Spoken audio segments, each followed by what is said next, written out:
we've got a couple of people in. A few more will join, hopefully. Anyway, we'll get underway.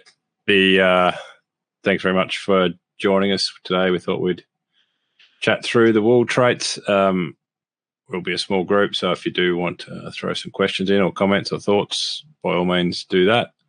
We can keep this informal, so just unmute and ask your questions or put a question in the chat, which you will have worked out how to do, no doubt. There's a chat down your bottom right of your screen. Well, there is on mine. Anyway, hopefully there is. So today we're going to run through the wool traits. We're going to focus on we're going to use the Ram Buyers guide that we developed as this kind of reference to talk through.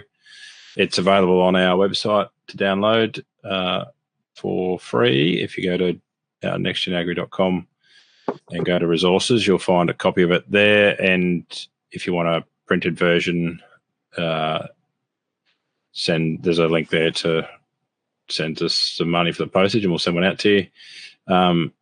Just one thing we note is that this was all sponsored by a range of studs and other people to help us print it. We developed it, but the printing was paid for. So you'll see some advertising on the front there and right throughout, and that's because they helped us get it to you for free. So just wanted to cover that off before we go any further. So yeah, tonight we're going to chat about the wool traits, and we're focusing on fine wool, but a lot of the concepts are the same if you're in the strong wool game. Obviously, a bit more value in the fine wool, but we'll have a range of people from, well, there's a range of wool out there, I suppose, from 50 micron to 11 micron, and so we won't cover all those ranges, but we'll talk through the concepts. So if we start with the measured traits, and we're going to go through, so the book goes through each trait with a bit of a description on each one. There's a couple of key things to talk about. One is the trait you're looking for if you're in Australia or in New Zealand in the fine wool game. Some of the breeding values you need to use to find those. So we're going to sort of go through that format. So these are always the acronyms for the breeding values will be in this little yellow box. We thought back when we printed this last year, we put in the percentile band table. That's a really important thing for genetics to get you a bit of a feel for what's good and what's not. This changes every year, so that if you look them up today, they'll be slightly different to this. But we wanted to put in this just to give us a guide for what we're looking at to help understand, because breeding values started whenever they started, like often depending on which trait we're looking at, but started when at the base, and so what's average today wasn't average in 1990. So the average sheep so for this, we'll just slightly go through clean fleece weight. Average sheep in May 2023 was 16.6, so 16% higher than a 1990 sheep. But that gives you a bit of a benchmark for where the average of the industry is, and you can kind of see if the rams you're looking at or if you're in the stud game, the ewes you're looking at are kind of better or worse than that. You don't have to be. You have to have a breeding objective and work out where you want to be for each trait. So these are just a good guide if you're not used to looking at breeding values to kind of go, well, is that good, bad, or just somewhere in the middle? So clean fleece weight's pretty obvious, pretty easy. So it's just straight, measure the fleece weight of the animal, multiply it by the washing yield. So most breeders will give you, or will send a mid-side sample away and get that turned into a clean sample. So that percentage then becomes, as you get in your wool price or in your wool test, multiply that back. So that gives you a clean fleece weight. That's submitted and get our clean fleece weight breeding value. Heritability is sort of depending on the data set, but 40%, so pretty heritable. So you can expect to make good shifts in fleece weight. And we've seen that people that put the hammer down on that can really shift clean fleece weight. In all of our traits, we talk about the correlations, and covering correlations doesn't mean that you can't break those correlations. Doesn't mean you can't select sheep that do both. It just means that if you're only selected for fleece weight, what else would happen? Or if you're only selected, what else would go with that, really? That's the kind of what a correlation does. And the stronger that correlation is, the kind of harder it is to break. But that's the beauty of breeding values and quantitative genetics, is it's kind of designed to break correlations, essentially. You can find animals with a breeding value that sits in a spot that wouldn't naturally occur, and they're the ones that that's how we've made genetic gain on a range of traits. So, but generally, if you just select for fleece weight, you expect bigger sheep. Some increase in staple length is the correlation. And because you're selecting on the clean breeding value, you end up with a higher wool yield, because one of the mechanisms is obviously, if you select for clean, then obviously dropping the grease content is likely to give you more clean fleece weight. So that's one way that, or that's what happens in the correlations. A couple of not so good breeding correlations, fibre diameter and CV both go up. Again, you can control that, but if you just select on fleece weight, that's what happens. Wrinkle is positively correlated or unfavorably correlated with fleece weight, so more wrinkly sheep have more wool. Again, that's is breakable, but that's generally what the correlation says. Fleece colour and fleece rot, which we're going to cover tonight, they also increase. So again, got to be careful on that. Fat goes down, so fat as a maternal trait gets bred out of a sheep if you just go for fleece weight, which is something that I've been keen to keep a close eye on. And then we do get some lamb survival and weaner survival reductions as well, just for going for fleece weight. So there's a few challenges around fleece weight. Often we think of, we've got one bale worth this much. If I had two bales, I'd make more money. So let's just hook in and select for more wool. But there is challenges with that.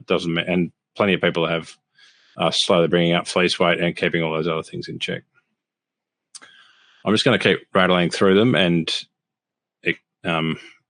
so just stop me if you've got a question and pull me up, rather than or just chuck it in the chat and I can pull up.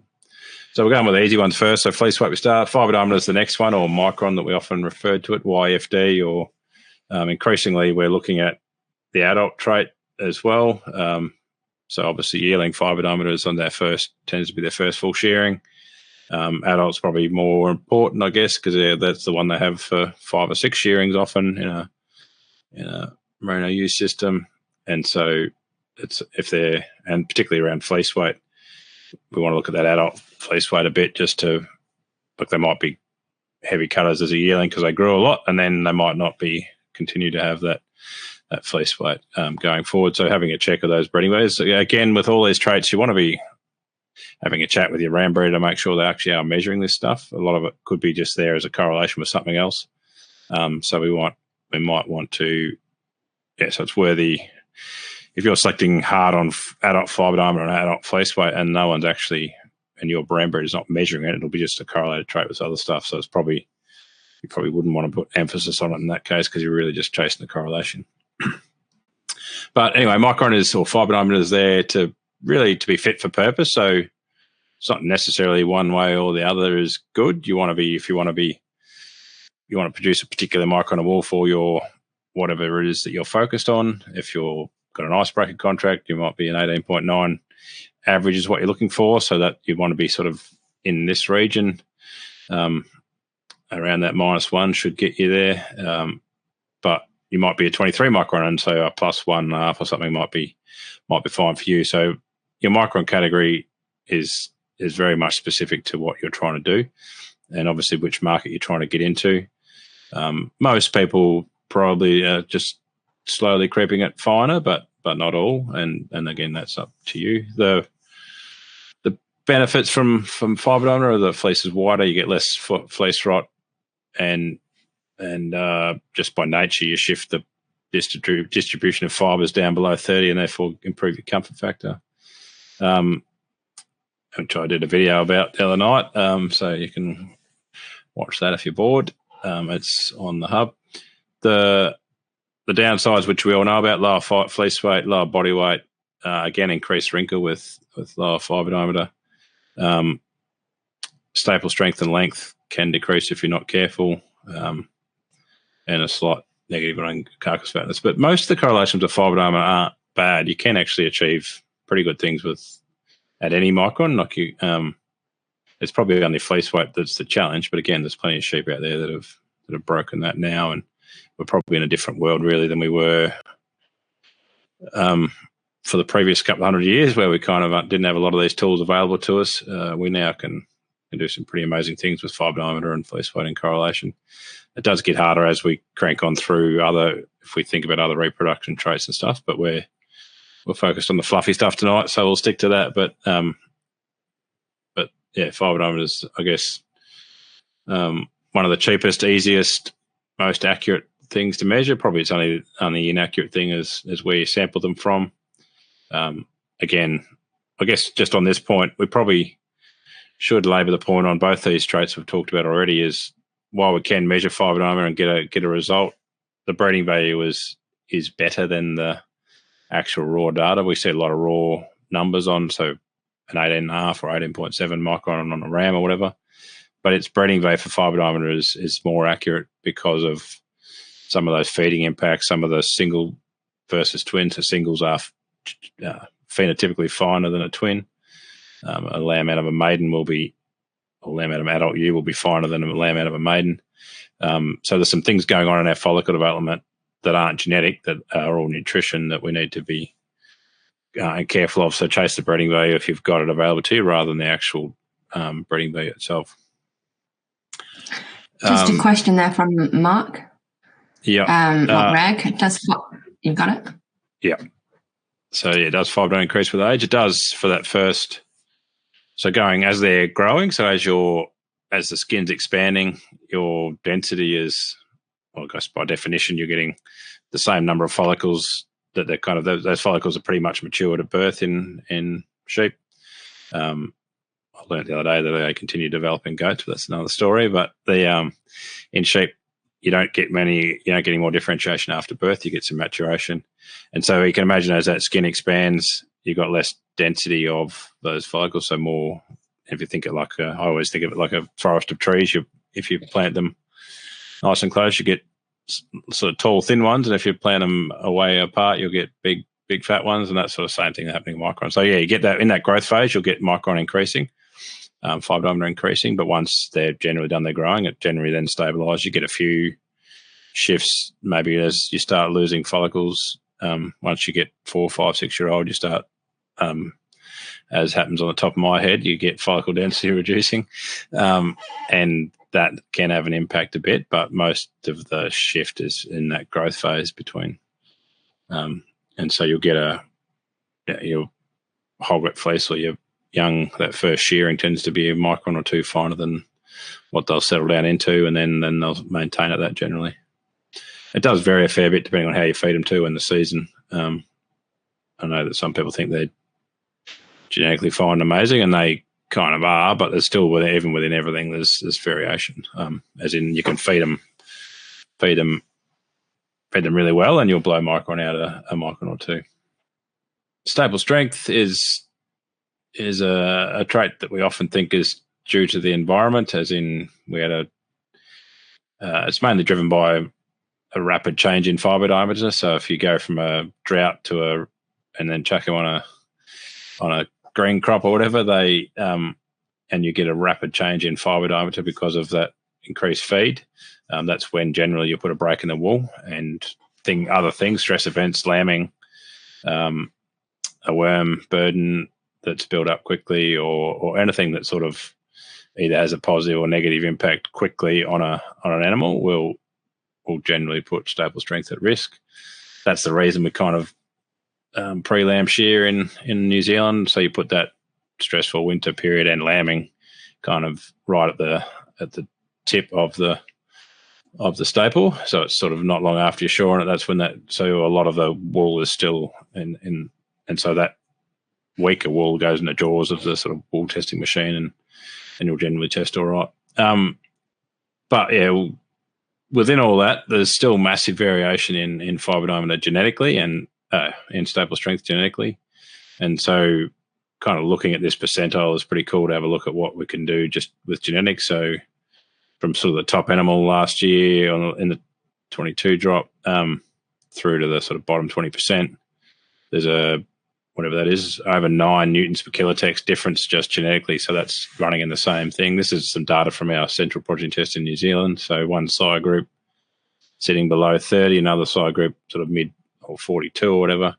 So 11 or 12 newtons per kilotex difference in those sire groups. So there is a massive opportunity there.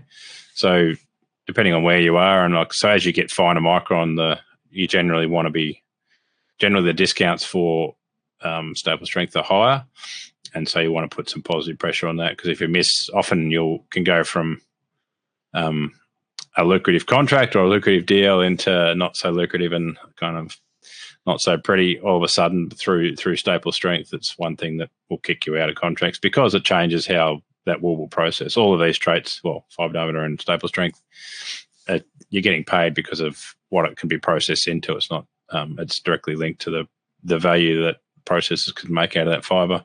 Very sound wool can be processed at fast pace and not break. Breakages in where you've got to get a human involved in a wool processing system is where it costs you money. If you can run it through, and most of it is running through automatically without any breaks, without any problems, without a lot of wastage. If you get a low staple strength, you can get a lot of short fibre pulling out as it's being combed, and that's just straight wastage out of that processing.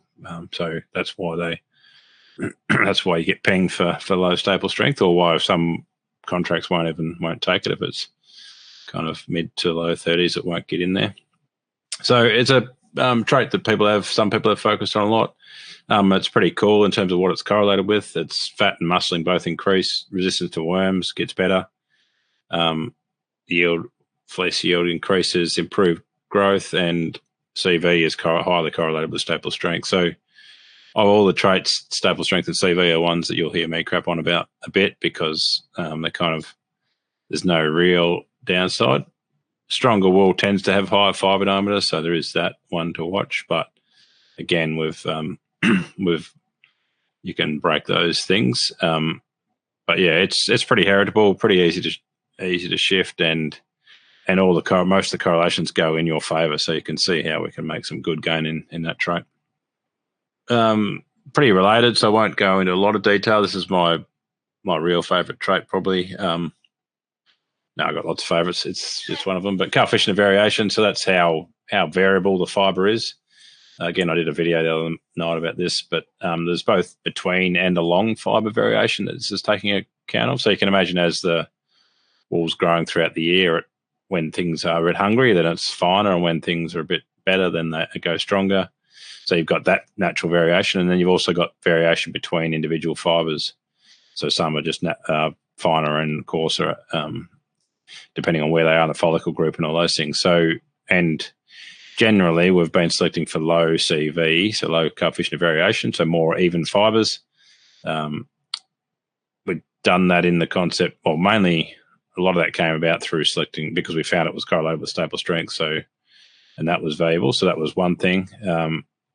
But equally, a lot of people just like the concept of low CV wool because there's less sort of, I guess it's more pure, more even fibre that then processing can take advantage of that evenness. Processing does need variation, but they can control it easier if they've kind of each lot is within a tight spec, and then they can combine the lots as required. So again, all the same correlations we saw with staple strength. The one that's pretty cool that's emerging lately was this whole body energy correlation. So the higher the lower the CV, so the more negative the breeding value, which is better, and that's another trick for young players around breeding values. Some of them are more negative the better, and some are more positive better. In CV, obviously you want a lower coefficient of variation, so the more negative numbers are better. But the cool thing is that they tend to have more whole body energy, so more fat being accumulated in the body. This is work coming out of Tomo and the GPEC project funded by AWI. More to come there, but we're seeing this all lining up for this sort of robust sheep with low CV that's got higher whole body energy, therefore can be run at higher stocking rates and more profit is kind of how that trend is looking. Really heritable CV, so we can shift it quite quickly. Again, use the breeding value to do it. The actual measured CV will be very much dependent on what other things are going on in the environment at the time. So comparing CVs across places and across mobs even, or even within sheep within a mob, if they've had different treatments is not valid, whereas the breeding value is really good. Again, this trait comes free with your micron, so it's not even, you couldn't even say it's a cheap trait, it's pretty much free. And so, yeah, well worth having a look at in your ram buying or in your use selection or whatever you're up to. Staple length is a niggly one, and again, like fibre diameter, it depends on what your breeding objective is as to where you want to take it. Very heritable, 45%. So, and each of these traits, you'll see this little chart. So, white noise is everything but genetics, and genes is obviously the DNA controlling it. The problem with staple length is that if you're too short, you get pinged, and if you're too long, you get pinged, and so then you have people that are shearing more frequently than annually, and that kind of went along pretty well until shearing price went up, and so then that had people wondering about that system, and so some people are still, are still shearing 6 monthly and see the benefits in that. Other people are don't want to do that, so they want to keep staple length under control. So it's a trait that you kind of might be looking for a sort of intermediate number, or you might say, no, I want to shear twice a year, or for the health of my ewes and stuff, so then I want to bang right out the top of staple length, so I get my 270 mil staples, or if I get twice at 70 mils, then I kind of get it combing length both times and get the benefits. Because the problem, if you're shearing 8 monthly, it tends to be hard. Some people can do it. I mean, to fit within a system, you often want annual things, not 8 monthly, because that means that every year is every kind of fourth year is the same, but the other two are a bit weird or different when you're shearing. Whereas 6 monthly, you can just whack it in the calendar and go for it. But to do that, you've got to be probably out here at plus 20 for staple length to make sure you're getting your 2 cracks at 70 mil. There's benefits in that'll be really sound wool generally, as in it'll be a high staple strength generally as a rule. Anyway, it's very much dependent. Some people will go, no, bugger that, I'm not shearing more than once a year, that's bad, that's enough. And other people will be going, well, and it tends to be a bit scale related. I don't know what the magic cutoff is, but often some people, as you get up in numbers, there's just physically not enough. You can't find another spare 3 weeks to shear again in the calendar. A few favourable correlations with staple length tend to be low wrinkle, and it was our go-to for sort of reducing wrinkle and keeping fleece weight up was to increase staple length. It just has that challenge around shearing twice or how you get around that, but different people are doing a great job of that and doing it well. So there are a few of the key the measured traits. I wanted now to go into some of the scored traits, and so there's been breeding values for these traits for a little while. We've been sort of pretty earnestly scoring them for the last couple of years probably, and just I think there's a lot of power in this. A lot of these are the traits that kind of we would often consider like that's just a cull, or that's a sheep, that's too yellow, I'm not going to keep that, or that's a ram, the wool's off, so I'm not going to use that ram. But often, I guess, having the beauty of wandering back and forth across the ditch I've made plenty of mistakes bringing genetics from Australia to New Zealand to wetter environments and seeing the colour of the wool not turn out as good as we'd hoped. And we see that a bit even within Australia. You can buy from a northern area or from a drier northern area, but not too far north, obviously, somewhere in the middle. Anyway, you can buy from a lower rainfall area, you'll get what looks like white wool. You'll bring it into high rainfall, and then sometimes that is white wool, and sometimes it's not white wool, depending on the individual genetics. So, obviously, important in a business like ours and in a ram breeding business where we're trying to get genetics that will shift across different regions, or we want to know whether that animal is going to hold colour or not, because colour is one of the 4 key traits that's correlated with fly strike. Both breech and body strike are correlated with wool colour. So it's so as much as anything, it's a bit of, we all love nice white wool, but there's also some sensibility in terms of profit, in terms of animal welfare and cost and time. If we can have a white wool that stays white, then we're less prone to fly strike, both body and breech. So that's got some benefits. It's scored on this 1 to 5 scale, with 1 being white, or very white, and 5 being yellow.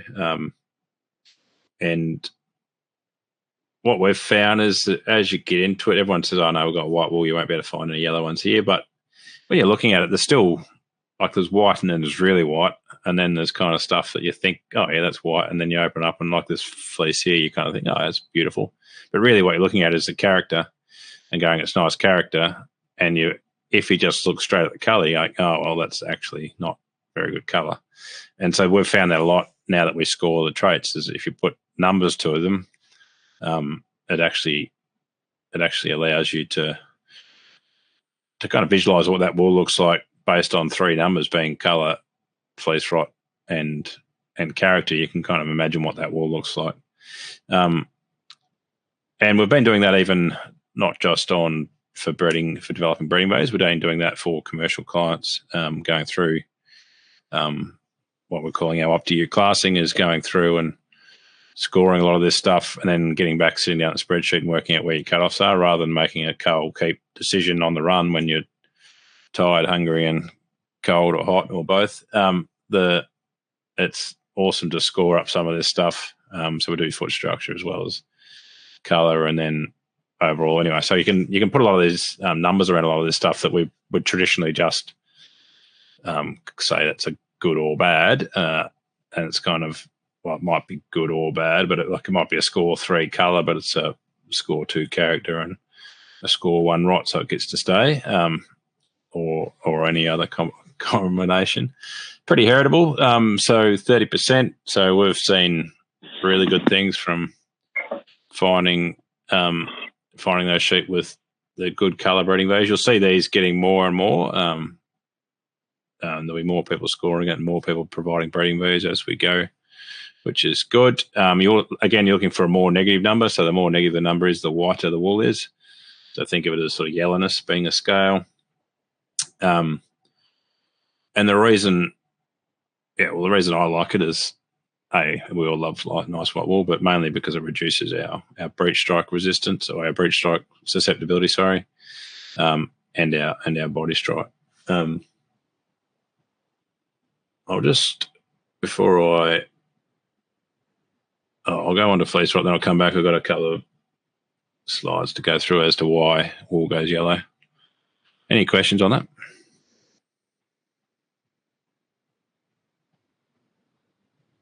Silence means no. So I guess the natural extension of wool color is fleece rot. And again, both these traits are relevant for whether you're in a fine wool or a strong wool, really. They both cause grief around flies and value of wool. And back on wool color before I close out there, it doesn't take, when I went through the wool store the other day, it was in summer, so it's not the other day, but January, February, with the AWN team, and again did a video of that, which is on our YouTube channel. It didn't take a lot of color for it to be getting pinged in the box for having a bit of color, having a color score assigned to it. So, so even what we would think is, anyway. So there is value in that alone, but also that the susceptibility to flies is important. The next sort of continuation really is fleece rot, which is correlated with color. And that's when you get a genuine fly problem, when you start getting fleece rot. And we see this in wet summers in Australia or in New Zealand, where if you get people think, oh, well, we've got heaps of rainfall and the wool stays white, so it must be pretty good, but it doesn't get fleece rot. But if it's cold rain, so if it's flogging down like it kind of was a bit today here, where it's wet and cold, you're at 8-9 degrees, then you're not really getting a lot of bacteria action. So you can have wet when it's not so warm, and you won't get a lot of these problems. It's generally in that spring period or autumn or a summer rain event where you'll get a lot of these things showing up. And so that's the time when that's what time when this is important. So we score this as well, and even to see in those photos. But a score 1 is obviously no fleece rot, and this is right. Like we'll look right between the shoulder blades and middle of the back, and right between the pins. So the kind of 3 spots where you'd expect to see any problems, like where there's a little bit of water will pull. That's where we're looking. So we're looking for problems. A score 2 is a little band of colour that's less than 10 mil. Score 3 where it's a little broader than that. Score 4 when you get that crusting, when it goes from like a band of colour through to actual like that crusting stuff that's less than 10 mil, and then score 5 when you got crusting that's more than 10 mil. So it's pretty easy to score. Obviously in fleece rot can go from yellow to green to pink to blue to whatever, depending on which bacteria are present. And again, by even when same deal, like when we're scoring it at places, it's like, oh, well, you won't find any fleece rot here, and you go looking and you'll find some of this early stuff that we can get a score on that we know if the conditions were different, as in worse, then we could get a bad outbreak of fleece rot under the right conditions. So that's why we're trying to score it and trying to shift again. Ideally, we've got a sheep that stays white, doesn't get any fleece rot, and therefore is less reliant on chemicals. I think one of the scary stats I looked up recently was how many of our fly chemicals are not working. And so in 55 farms in New South Wales that were studied, 100% of them had some resistance to both vetrazole, what's the active in vetrazin, and dicyclonol, which is the active in click. So 2 of our sort of go-to chemicals have pretty clear resistance in flies now. So the reason I'm pretty excited about these sort of traits is because we need to have them. Yeah, if we start losing chemicals, which we are, then we're going to need to have resistant sheep, and that's why these breeding waves become important. The white noise there's a question there for Mark about what's the sort of other environmental stuff going on and that's basically because of trait expression. Well, there'll be a range of things going on. Some of the prenatal stuff plus environmental conditions, but the fact that you can be in one environment, you can different expression of the trait depending on what the environment is will mean that heritability is lower. There's less explained by genes, but there's obviously stuff going on lots of things going on that aren't genetic,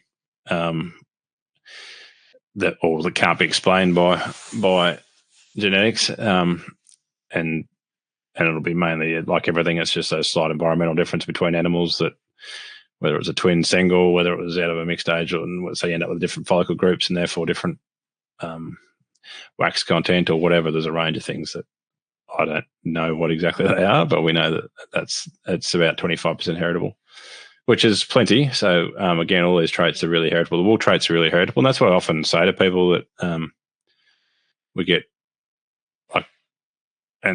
sometimes get accused of not liking good wool or not worrying about wool that much. And I think I love it as much as anyone does. It's just we know that you can fix it pretty quickly. We tend to think that if we chase, worm resistance or something in sheep and the wool gets a bit not as good as it was, then we've stuffed the sheep and we have to start again. Whereas in reality, that all of the things I talked about are quite heritable and will shift quite quickly. So you can put good wool on a sheep pretty quickly. And so, there is good opportunity to improve or change the wool through genetics. And I don't reckon we've actually had a proper crack as an industry because a lot of these tools we haven't used consistently. That's probably with the exception of Centerplus and Marinatech have scored this stuff for a long time and have used it. Centerplus have actually had breeding waves for a long time. So there's a couple of people out there who have been doing it consistently, and there might be others. Problem with naming somebody is that there'll be someone else I didn't name, but in recent years, 3, 4, 5 years, there's a lot more people doing it. So I think we've got a really good future of pulling all this together. And the beauty of what we're finding is we're putting all these traits in an index together for clients, and you can kind of, when you get a sheep that tops the index, when you got data on stuff and you got breeding values on stuff, and then you use an index to find the best sheep, the sheep that tops that index is awesome. Like, it's phenotypically great as well as the numbers are great. So that's the beauty of having all this stuff scored up, is that you're sort of not having to have that, well, not as much of that sort of look at the sheep, then look at the data and try and marry it all up. It's kind of, if you've got enough data on a sheep, a lot of that's already in your selection, which I think can only be a good thing. Foot rot's not where I wanted to go. I think, have we got wool character in this book? I don't think we have.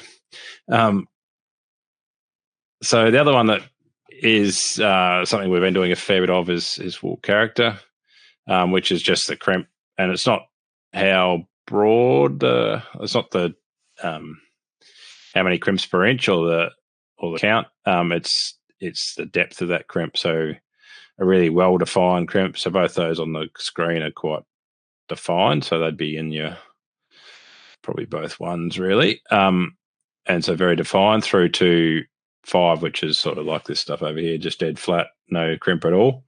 And we score that as well. And again, that's a trait that doesn't have a lot of commercial value, but it's something that's important for wool buyers, and all of us like to look at good wool. It's I don't know, I can get argued with, I suppose, about what the commercial value is. I think there is some processing advantage to it, but it's not. There's different opinions on that, and different processes will tell you different things. So, and it's not really considered that much in wool value. There is a style grade, obviously, in wool valuing, but a lot of that's about colour and freeness from VM and consistency and stuff. So the actual crimp itself is a trait that we all buy, and ram buyers will use to select their rams, but it's probably not as linked to value as what a lot of the other traits have been talking about today. But anyway, so scoring it up, 1 is good, 5 is bad. And again, we've got this breeding value now to select for character. So the better styled wools will have a lower breeding value for character, which again just means when we get our favourite index ram or the highest index ram, when we pull it off, as long as it hasn't got, well, as long as it's not something that we haven't scored in there that's bad, then it should be pretty tidy. So I drew some pretty pictures for a presentation on this, and thought I'd share them tonight. Just to talk about what wool colour is. So within wool, we just open up a fleece and we're looking at wool, but what we've actually got in there is swint, which is basically sweat, potassium salts coming out of the sweat ducts. We've got a set pH, obviously, which can change with some of these things that I'm about to talk about. Then we've got the wax content, or the lanolin, which is coming out of the wax glands. And then, as all of us have, we've got bacteria floating around freely on the skin, and all that goes happily until we get a bit of moisture. So when we get moisture plus heat, we basically get those bacteria start metabolizing that swint, or that sweat, and so breaking down those potassium salts into simple carbohydrates. They're then reacting with the skin debris and wax and stuff on the skin, and then that's producing a yellow discoloration. That's getting absorbed by the wool fibers, and then that changes the pH plus, so that even increases how much these wool fibers take up the yellow. So the point really being that if you don't get warmth and rain together, you don't get that bacterial action, and therefore you don't get wool colour. So that kind of explains why we're getting, under some conditions, you get yellow wool, and others you get what looks like white wool. And the classic, I guess, in New Zealand would be like Central Otago, where you can take something that's canary yellow and it'll turn white, and vice versa. You can bring a sheep from there into more humid, wet environments, and you'll get lots of yellow wool. And so different areas are better at expressing this because of their temperature and moisture thing. Central Otago tends to be very cold in the winter when they get a bit of moisture, and then very hot in the summer when they get no moisture, which is a perfect combo to not get any wool colour. And so when we move to what sort of resistant fleeces have, so those wools that stay white, and this would be true both and this is why you get crossbred wool is more likely to go yellow than merino wool because there's a higher swint percentage in there. And so swints, I don't know, when you open, might be just people like me, but if you open up wool, you'll see a sort of glistening, looks like little salt crystals or whatever. That's the sweat in the wool. If you've got the sun shining on it, you'll see it. And again, if it hasn't had the moisture, it might look pure white, but you'll see that in there. And certainly if you put it under a bit of pressure, put them under the sprinkler and put them in a bit of humidity, then they will go colour. Anyway, so lower swint percentage, higher wax to swint ratio. So the wools that are higher wax, less swint tend to be whiter. There's differences in potassium content of the swint, which will change it, and then a different swint pH. So you can basically breed. Well, I talked about the breeding value before, but this is what's going on. You're actually changing the biochemistry of the wool to make it less prone to yellowing. So that's what the breeding value is up to, and like we were back in the good old days where the Cyro scientists did all the swint to wax ratio and did some really cool work, but we can kind of just dumb that down and go, right, we'll select the white ones and we'll do it in a way that controls for the environmental differences. So we'll do it with a breeding value, and then we'll get what we want in terms of that wax to swint to wax ratio and all that sort of stuff. Not all ram breeders have the ability to challenge for this. If you're out in not every year anyway. Some years where you get some rainfall, you'll get some impact. We have had one ram breeder who's had some enforced a rain event, so put them under the sprinkler, try to wet them down. When they did this work, when Herman Radsma did this work, they actually had sheds at training where they literally locked them in there and put sprinklers on to get the humidity up to test the different lines for. So you can artificially test for it, and I think we'll see that sort of protocol start to evolve, maybe, or we might see a bit of that, because we do, particularly if the pressure comes on our fly chemicals, then we're going to need to get really serious about some of this stuff.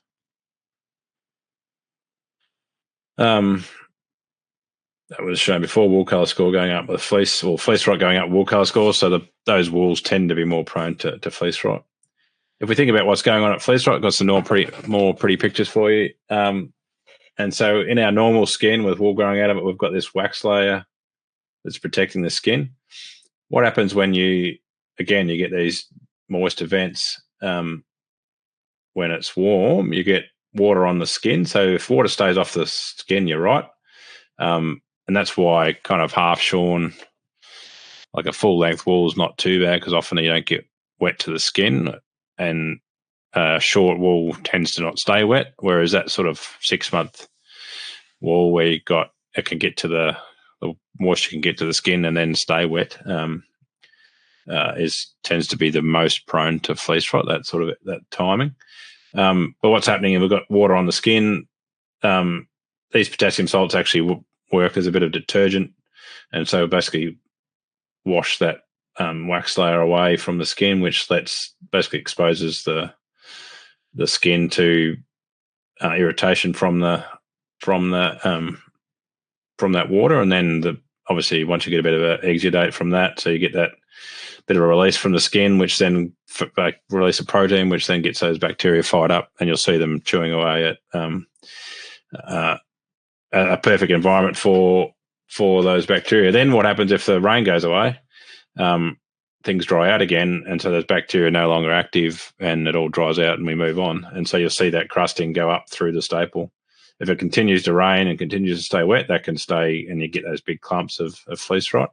Or you might just see a banding like that. That's just happened for a while, and then it's gone, because then basically the environmental shift happened. So that's what's going on in fleece rot. And again, we've got some sheep that were under the same conditions won't let that fleece rot happen. So you'll see, and whenever we do this scoring, there's some animals that have got quite a bit of fleece rot, and then others that are perfectly white and have no impact. So and that's the sort of stuff we get excited about, and that's the stuff that the breeding value will reveal. I don't know if there's any more. I don't think. Oh, yeah, last. I've showed that graph before, but just this one, I guess another example of what's going on with wrinkle, which is not really this is more about fly strike than it is about wool colour. But basically in wrinkle, you've got just little microenvironments where you get that moisture will stay, the bacteria will stay, and so you get little microenvironments like what happens in fleece rot, but that's just bacteria build up, and then obviously that's a great environment for maggots to build up. Depending on what your objective is, or depending on how much you want to go into those wool traits, what I would recommend is you can download this off the website, the genetic plan, again from that resources section, and you just go through and what is important to you. We've split it into make your money, save your time, save your money, and delight a customer traits, and go through a process of identifying those individual traits that are important to you. If you're here listening about wool, then wool's probably one of them. And you may be that you're in a crossbred system and you just want to make sure you get white wools, and so we can, you can, and there may not be a breeding value if you're in SIL, but you can certainly select for it and score it up and make some gains. But I would recommend going through that plan, and it ends you up with a page of kind of the traits that are important to you, and then you can you find that relevant ASBV and then sort of work out roughly where you want to be. I think that would be it's a good valuable exercise to do with the team. Make sure you know what you're doing, or maybe what your aim is before we go into this ram growing season. We're not far away from ram sale season in Australia, at least, and crossbred rams aren't far away. Well, Romneys and terminals aren't too far away from here in New Zealand. So time to get your breeding objective sorted. On the hub, which you're in at the moment, if you're watching this, we put in the Shepherd Share section, I put a survey up yesterday. If you do have a moment to fill it out, we're just interested in people's interest in running groups around. Focus was going to be on New Zealand, but if we get enough interest out of Aussie, we'll run some there. Just looking to run, I guess, general groups around sheep production excellence, really. So similar concept to lifetime ewe management in Aussie, 6 or 7 farmers in a group meeting a few times a year to go through all the aspects of sheep production. So if that sounds interesting, you fill out the survey, or even if it doesn't sound interesting to you, still fill out the survey so we can get a good guide on whether that's going to be valuable or not. But I will leave it there and take any questions.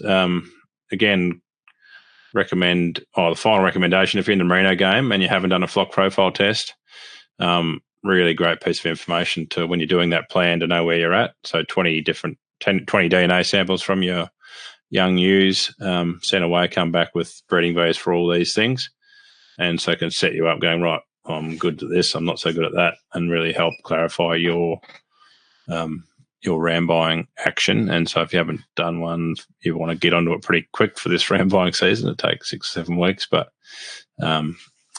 again, download one of these or get us to send you one out. If you're going to the sheep show, we'll have some of them there. I think we'll leave it there and take any questions. I've got 10 minutes to spare. Stephen Wishart should have something to say. So should Mark Reg, I thought. They appear just like that. Yeah. How are you, Steve? How are you, mate? Good. That's good. You should just say just sit at -1 for everything. Just makes it easy. Yeah. Once you get there, it's fine. Yeah. All your rounds will be -1 this year, won't they? Well, that's the aim. Yeah. Yeah, and obviously we're relatively early days, but I think even what you've seen is it moves pretty quickly once you put a bit of emphasis on it. Yeah. There's just so many traits that you kind of got to juggle to bring everything together at once. So. Yeah. But yeah, if you do focus on those key ones of stable strength and CV and colour and rot, it's hard to get fly strike, and then you remove dag and urine stain, it's pretty bulletproof then. Yeah. We didn't sort of cover the dag and the urine today, but They're my other two favourites, or definitely dag in terms of that fly strike resistance. Yeah, and like that colour, like you'll see it around that breech too. If you sort of sit in stuff positive, plus 0, I suppose.